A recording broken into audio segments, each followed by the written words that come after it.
নিয়েছি কড়াইশুঁটি, আলু, বাঁধাকপি, তেলের মধ্যে দুটো তেজপাতা, দুটো এলাচ, দুটো দারচিনি আর একটু জিরে ফোড়ন দিলাম।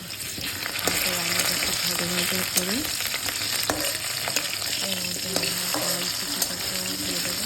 কড়াইশুঁটিটাকে অল্প নেড়ে চেড়ে গরম করে নেব। তারপরে বাঁধাকপি দেবো।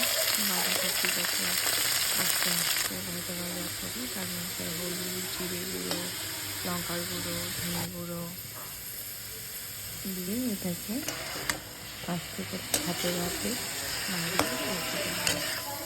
তারপরে নাড়াচাড়া ভাপ থেকে সরিয়ে একটু আবার নাড়াচাড়া করে তার মধ্যে নুন, আদা সব কিছু দিয়ে আবার এটাকে নাড়াচাড়া করে এর মধ্যে টমেটো দিয়ে তারপর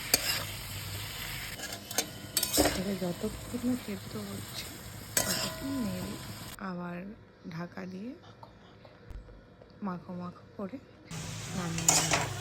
এই প্রথমে এখন আমি অলমোস্ট তৈরি হয়ে গেছে। তারপরে